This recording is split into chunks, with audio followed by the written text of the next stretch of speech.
Bonjour et bienvenue dans ce nouveau numéro du Buzz TV de TV Magazine. Notre invitée du jour est une reine de beauté suivie par près de 650 000 personnes sur Instagram.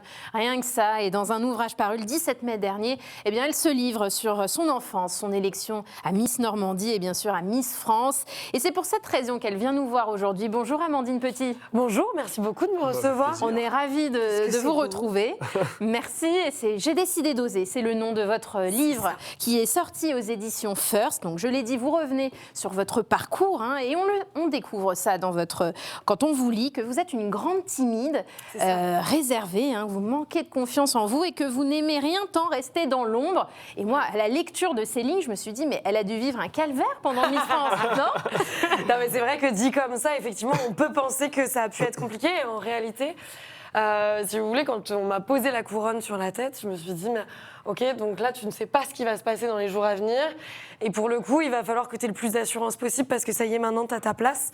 Il va falloir que tu montres que tu es vraiment en place. Et au début, j'ai eu un peu ce syndrome de l'imposteur, vous savez, où j'étais pas sûre de moi, où je me demandais bien pourquoi c'était moi plus que les autres. Et très rapidement, il a fallu que je prenne confiance en moi. Et en fait, c'est en osant, en allant pousser toutes les portes, en discutant avec tout le monde, en faisant toutes les rencontres possibles et en me faisant confiance que j'ai réussi déjà à capter la confiance de toutes les personnes qui m'ont élue, parce que j'ai été vraiment élue par le public. Et à ce moment-là, je me suis dit, en fait, t'es là où sûrement tu devais être. Et maintenant, fonce, quoi. Et pendant votre règne, est-ce qu'il y a eu un événement déclencheur de cette confiance en soi? Il y a eu un événement qui vous a marqué plus qu'un autre? Un événement plus qu'un autre pendant l'année de règne Miss Univers. Ma participation à Miss Univers, c'est-à-dire que on me propose, on me dit, Amandine, est-ce que tu aimerais bien faire Miss Univers? Comme on nous propose à chaque fois.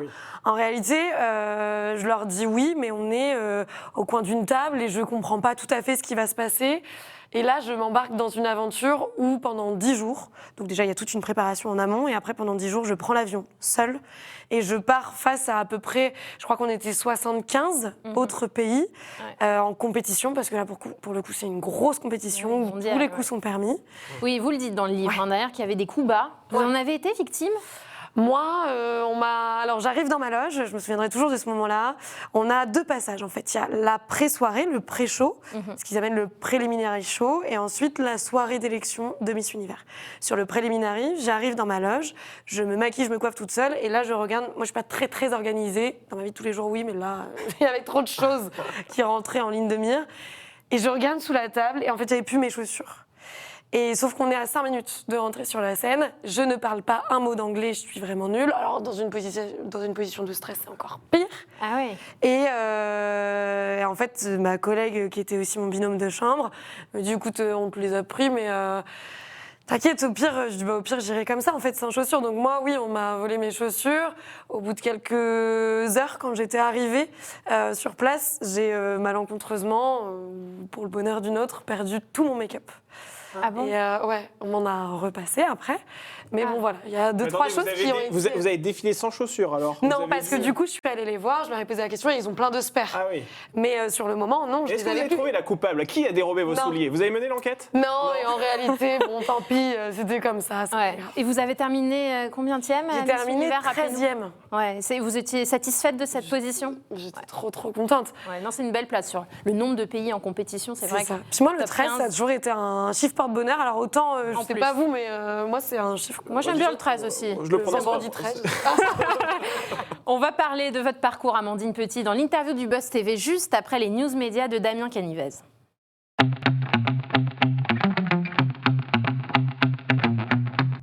Damien, salut. On ne s'est même pas dit bonjour. On s'est pas salué encore. Bonjour. C'est pas grave. Pas de ça entre nous, Sarah.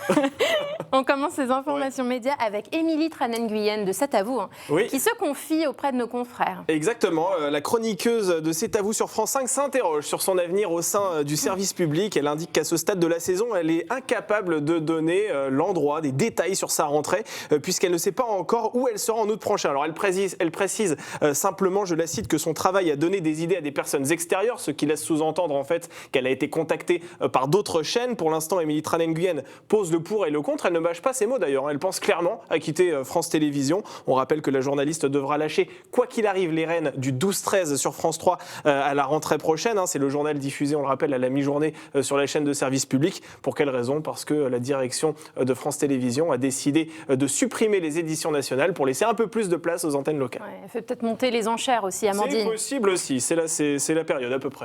Amandine, est-ce qu'on vous a proposé quelque chose pour la rentrée ? Est-ce que ça vous plairait de devenir animatrice télé à la radio, à la télé, et que sais-je ? Devenir animatrice télé, pourquoi pas ? En réalité, depuis ce matin, j'enchaîne plein d'interviews. Et c'est vrai que là, avec la sortie du livre, j'ai remis les pieds à la radio. Et j'avoue que j'en avais déjà fait pendant mon année de Miss France. J'en avais fait pendant 2 mois. Et j'avais adoré. Et pourquoi pas remettre les pieds à la radio ? Ce serait vraiment quelque chose d'hyper intéressant.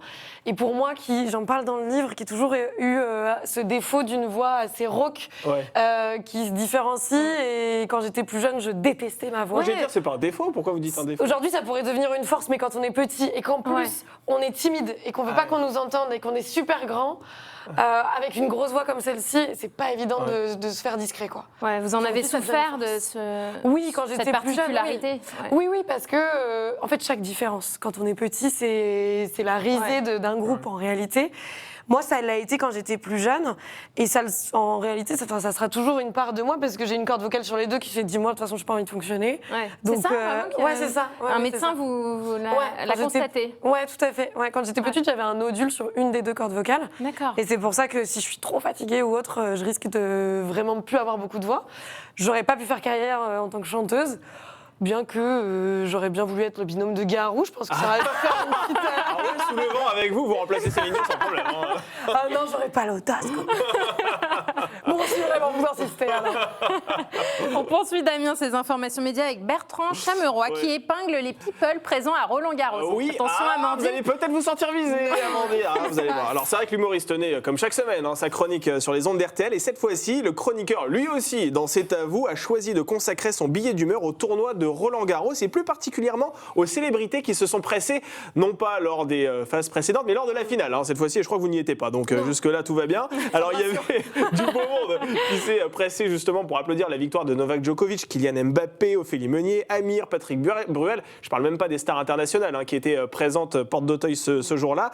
Et voici donc ce que Bertrand Chameroy a déclaré. Hier, Roland-Garros est achevé, clôturant près d'1 mois de championnat de France de pique-assiette. C'est fini du triptyque de la gratte. En l'enchaînement Cannes, Grand Prix de Monaco, Roland-Garros. J'imagine leur douleur quand ils vont pour la première fois depuis longtemps sortir leur carte bleue pour régler leur repas. Pauvres people, c'est terrible. Voilà ce que Bertrand Chameroy a lancé. Et on précise que Bertrand Chameroy a lui aussi assisté au tournoi de Roland-Garros. Quand même. Il faut le dire. Il a eu l'honnêteté de le dire sur vrai. RTL.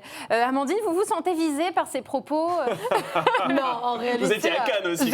J'étais à Cannes. Vous aussi, vous avez fait le à triptyque. Monaco la semaine prochaine.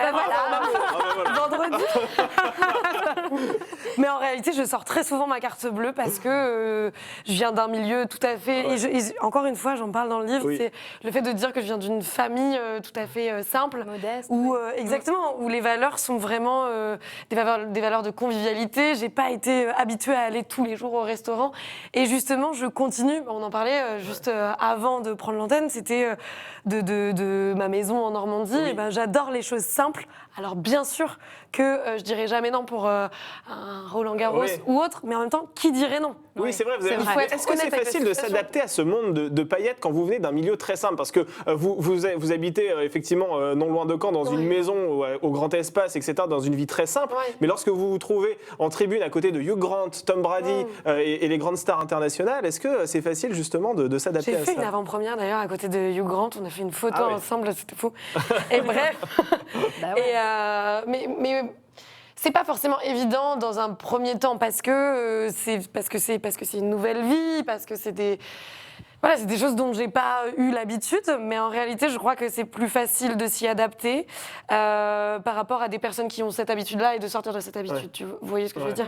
Dans le sens où moi, du coup, j'ai cette facilité à pouvoir aller dîner dans un restaurant tout à fait normal et à apprécier le moment, encore plus apprécier quand il y a des choses exceptionnelles comme ce genre d'événement, plutôt que l'inverse. L'inverse est beaucoup plus compliqué. Mais j'adore retourner aux choses simples et c'est pour ça que la Normandie me va très bien pour vivre au quotidien. Ben oui, et puis ce trait d'humour de Bertrand Chameroy me vient une question. Est-ce que vous souffrez parfois de l'étiquette d'influenceuse? Alors Iris Mittenard, qui a été Miss France comme vous, elle avait répondu aux critiques sur sa présence au Festival de Cannes.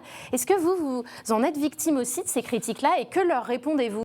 Le fait d'avoir une étiquette d'influenceuse, je dirais que pas vraiment, parce qu'en réalité, une influenceuse, c'est une personne qui vit, je dirais, avec les réseaux sociaux. Et je les respecte tellement parce qu'elles font un travail extraordinaire et elles se battent au quotidien pour essayer de faire vivre leur image, de faire vivre leur marque, parce que pour la plupart, elles ont leur propre marque aussi à côté. Et c'est des vraies entrepreneuses. Moi, aujourd'hui, je vais travailler en co-création avec des marques. Je vais travailler sur des réalisations de contenu, mais sur mon quotidien, par exemple.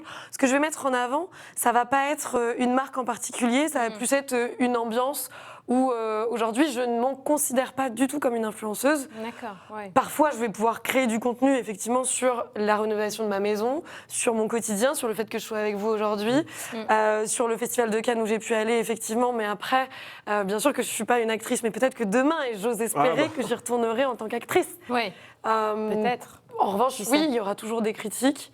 Et il en faut pour faire avancer les choses et faire évoluer les choses, et au moins se remettre un peu en question.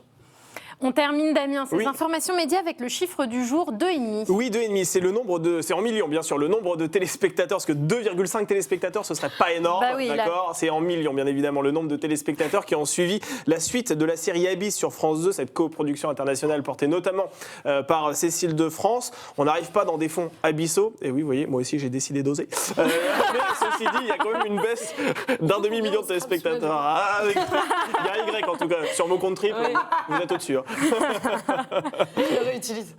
Amandine, vous aimeriez un rôle dans une fiction, à la télévision, au cinéma Ça pourrait être quelque chose qui pourrait être hyper intéressant. Je me suis toujours dit, ça me ferait rêver de pouvoir être, par exemple, vous savez, la petite voix, par exemple, de Nemo ou la petite voix des dessins animés qu'on a doubler exactement. un personnage de dessin animé. Ouais, ça me plairait vraiment pour, encore une fois, un peu comme ce qu'on disait sur la radio tout à l'heure, avec la voix où, pour le coup, on mettrait en valeur une voix, cette voix qui m'a tant déstabilisée. Exactement. Vous n'avez jamais eu de proposition en ce sens? Comme vous avez, c'est vrai, une voix assez singulière, vous auriez pu effectivement attirer des producteurs. Pas encore. Ça va venir. Pourquoi pas?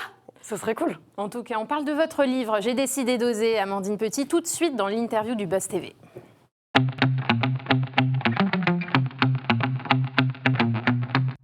Donc, je l'ai dit, j'ai décidé d'oser aux éditions First.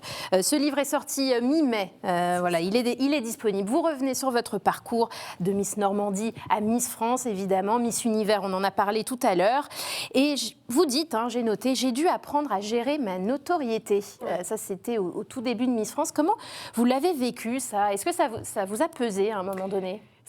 Alors, ça m'a pas pesé parce que j'ai toujours rêvé, en fin de compte, je rêvais pas de devenir Miss France, mais j'ai rêvé du quotidien que j'ai pu avoir chaque jour. Et tout m'émerveillait, et je peux même le mettre au présent parce qu'aujourd'hui, tout continue de m'émerveiller.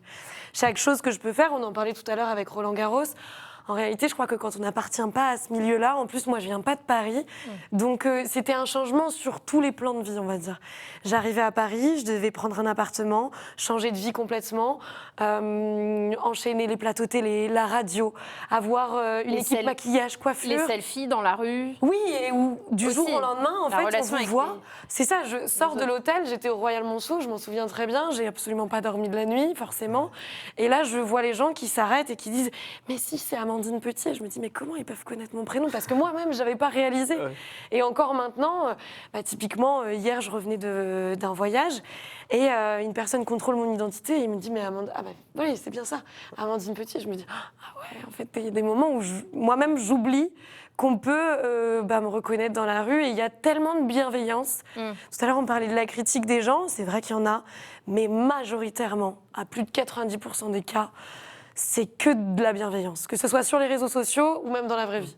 C'est vrai que dans votre livre, vous rendez aussi longuement hommage à votre famille et plus particulièrement aussi à votre grand-mère. Ouais. Dans quelle mesure a-t-elle été une source d'inspiration pour vous? Parce que je dirais ma grand-mère en particulier, mais de manière générale, nos aînés sont les personnes qui nous véhiculent toutes les belles valeurs, qui nous permettent d'avoir, je dirais, l'assise historique et même cette indépendance aussi d'ailleurs et cette même liberté d'expression qu'on peut avoir aujourd'hui. Moi, ma grand-mère, elle m'a tout appris. Elle m'a appris à avoir mes propres convictions, ma force de caractère, à être ordonnée, organisée, à me dire tu ne lâches rien. C'est elle qui a élevé ses enfants toute seule. Enfin, je veux dire, ça a été un modèle de vie pour moi. On a tous un modèle comme ça dans sa vie. Moi, ça a été ma grand-mère. Après, j'ai voulu en faire mon métier parce que je voulais devenir directrice d'établissement de santé. J'ai fait un master 2 dans ce sens-là. Oui. Et puis, je suis devenue Miss France et je continue tous les mois d'aller voir les personnes âgées en résidence. Je trouve qu'ils ont beaucoup trop de choses à nous apprendre pour qu'on les laisse de côté. Et oui, ça a été une très belle source d'inspiration. Et votre grand-mère, elle aurait pensé quoi de votre parcours aujourd'hui?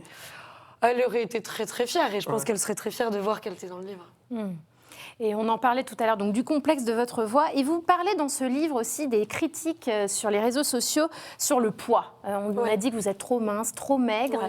Est-ce que ça arrive encore et comment vous êtes passé au-dessus de ces critiques? Ça va peut-être aider des jeunes filles qui en sont victimes ou à l'école. Je dirais, c'est vrai, ce livre, il est à destination de tout le monde et effectivement, sur ce genre de critiques, en fait, quand on me disait, Amandine, t'es trop mince, t'es trop grande et t'as une trop grosse voix et on t'entend trop et tu rigoles trop fort et t'es trop à l'aise d'ailleurs et tu utilises un vocabulaire un peu trop, des fois un peu trop mondain ou je ne sais quoi. Enfin, bref, je suis passée par toutes les phases.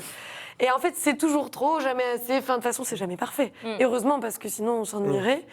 Et quelque part, quand on me faisait les critiques sur mon poids, effectivement, comme vous me disiez tout à l'heure, à ce sujet-là, je leur disais, vous savez, moi, vous me critiquez par rapport à ça, mais c'est une morphologie. J'ai jamais eu tendance à faire attention à ce que je mangeais, ni même à faire beaucoup trop de sport, ou même juste du sport pour tenir la forme. Je suis pas du tout un modèle par rapport à tout ça. Je mange pas forcément très bien, pas forcément très équilibré, je fais pas beaucoup de sport. Et simplement, en me faisant ce genre de critique, vous êtes juste en train de critiquer toutes les personnes qui m'entourent et à qui ça pourrait faire beaucoup de peine. Parce qu'il y en a qui se battent contre ce genre de choses, soit le surpoids, soit le fait d'être en anorexie. Donc, soyez juste intelligents dans vos propos et si vous essayez de faire ces propos-là à moi directement, faites attention à qui ça peut aller. Parce que si moi, ça ne me touche pas, ça peut en toucher d'autres, en fait. Vous n'avez jamais suivi de régime, en tout cas? Ah, jamais. Oula, je serais tellement malheureuse. J'ai tellement de chance.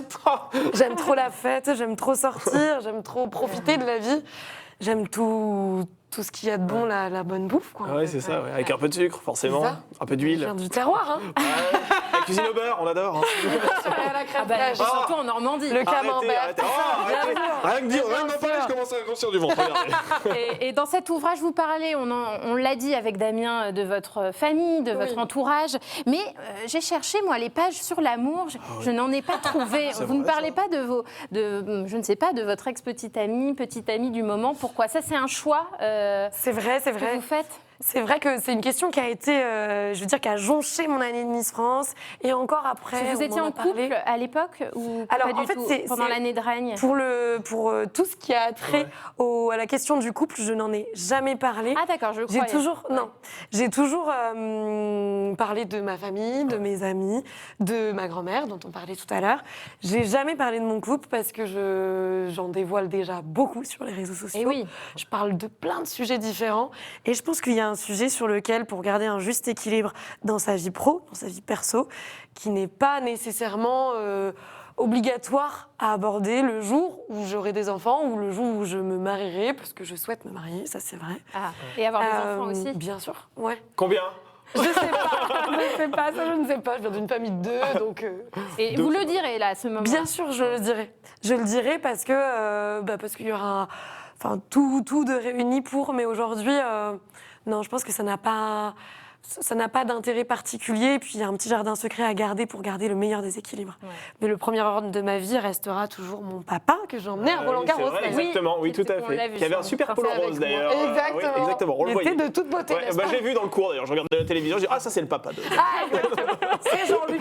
Exactement. Alors, c'est vrai que dans votre livre, vous rendez aussi hommage à Sylvie Tellier, qui, selon vos propos, était votre plus grande confidente pendant votre règne Miss France. Est-ce que vous auriez aimé lui succéder à la tête de Miss France? On sait qu'aujourd'hui, c'est c'est Cindy Fabre, absolument, qui est à la tête de la société, enfin, qui est directrice, non, qui est en charge du concours national, hein, c'est ça. C'est Alexia Laroche-Joubert qui a repris effectivement la tête de la société. Régionales. Est-ce que vous auriez aimé avoir un poste de direction dans Je pense cette que organisation? là, pourquoi pas un jour, mais là, ce serait trop tôt parce que j'ai l'expérience d'une année de Miss France, mais pas suffisamment d'expérience pour pouvoir accompagner les Miss assez bien. Je suis très fière que ce soit Cindy Fabre parce qu'en plus, elle est normande. Oui, donc évidemment, il y a un côté un peu chauvin.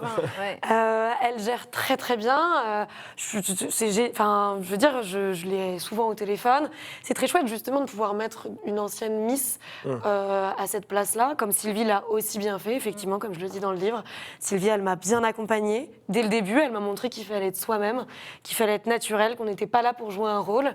Et comme elle me l'a très bien expliqué, c'est que c'est-à-dire que chaque année, l'écharpe, on se la cède et on ne met pas ses pieds dans le rôle d'une Miss France, on devient Miss France. Donc on ne joue pas un rôle. On est vraiment soi-même avec sa personnalité, son physique, ses valeurs. Et c'est ça qui incarne la Miss France de chaque année et qui fait qu'on a toute une valeur ajoutée, je dirais. Ouais. Et ça, Sylvie, elle a su me le rappeler souvent, tout le temps même. Dès que j'avais besoin, elle était là pour me réconforter, pour me donner tous les conseils possibles. Elle a un fort caractère, j'en ai un aussi, et du coup, on se complétait très très bien. Puis il y a un truc avec les tenues aussi, vous vous habillez souvent pareil. Est-ce que vous vous appelez avant? Non, mais non en plus. Non. Parce qu'à chaque fois, alors je crois que blonde aux yeux bleus, on avait tendance à souvent nous donner un peu les mêmes couleurs, et même nous, à avoir le réflexe de toujours mettre du bleu ou genre de couleur. Et oui, des fois, on s'est retrouvés. Une fois, on s'est retrouvés avec la même robe. Ah oui. Et du coup, j'avais changé du coup de tenue. Ouais. Et un mot sur Fort Boyard aussi, parce qu'il y a un chapitre qui est dédié à l'émission de France 2, à laquelle vous avez participé plusieurs fois, il me semble. Tout à fait. Vous en gardez un bon souvenir? Parce que ça peut être parfois éprouvant. Oui. Beaucoup de personnalités le disent. Oui, complètement. Fort Boyard, j'en garde toujours un bon souvenir. Par contre, c'est vrai que c'est hyper stressant. Évidemment, on n'y va pas en vacances. Ouais. C'est des épreuves où on va se surpasser, où on se retourne à gauche, il y a un crapaud, à droite, il y a une araignée, et puis en face, il y a un saut à l'élastique. Tout ce que je déteste. Voilà. Vous êtes déjà cassé un truc ou pas? Non. À part le tigre qui vous a mangé le gros orteil, c'est ce qu'on disait tout à l'heure, mais bon, ça c'est rien. Non, tout s'est très bien passé. En plus, c'est pour une très belle cause. Ouais. Et ce qui est hyper agréable, c'est qu'on se retrouve souvent dans des équipes qui sont assez incroyable. À chaque fois, c'est des gens que j'aurais pas forcément rencontrés dans ma vie de tous les jours et qui, dans cette équipe où du coup on se forme une certaine famille, le temps de l'émission qui dure juste une journée où on est complètement crevé parce que on court dans tous les sens et avec la peur et l'anxiété, on est HS à la fin de la journée. Mais je sais que les personnes avec qui je fais mes émissions à chaque fois, c'est la 3e fois, je garde toujours contact avec eux parce qu'il y a une espèce de lien qui se crée. Complètement, ouais. Non, j'aime beaucoup faire Fort Boyard. Après, vous dire que j'ai pas peur ou sur le coup, je suis pas du tout stressée, ce serait mentir. Là, vous avez participé cette année, donc. Oui, on vous verra. Bon, on a hâte de découvrir ça. En attendant, on vous garde quelques minutes, Amandine, pour notre dernière rubrique, pour le meilleur et pour le pire.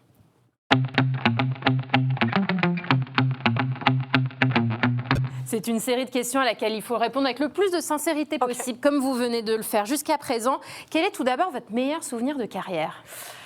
Meilleur souvenir, oh waouh, quand on me dit carrière à juste 25 ans, ça me mettrait... Oui, elle est encore jeune cette carrière, mais c'est un début déjà. C'est beau. Mon meilleur souvenir, il est assez simple, mais en vrai, c'est quand j'ai fait le SIDAction, que je suis allée dans les bureaux de Jean-Paul Gaultier et que j'ai rencontré Line Renaud, qui m'a reconnue et qui savait, qui a dit « Ah, c'est Amandine Petit, Miss France 2021 ». Et là, je me suis dit oh, « Waouh, une si grande personne avec autant de renommée, de carrière. » Ok, elle a vraiment une carrière, c'est vrai. Incroyable, en fait. J'étais ébahie. Et le pire souvenir maintenant? Le meilleur et le pire. Le pire souvenir, waouh, c'est compliqué parce que en réalité, c'est pas du tout bateau, vraiment.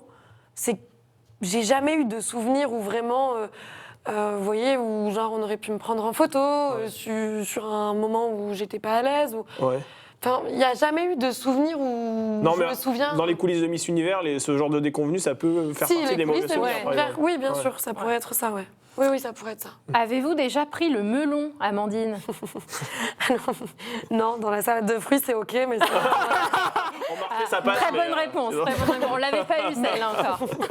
Mais mes parents savent toujours me remettre les pieds sur terre et à chaque fois, parce que ça peut très vite arriver. Et oui, c'est le risque dans les métiers publics. Mais complètement. Et ça a peut-être des fois pu m'arriver par exemple, de me dire waouh, je suis dans une sublime chambre d'hôtel, mais pas me rendre compte à quel point c'est incroyable.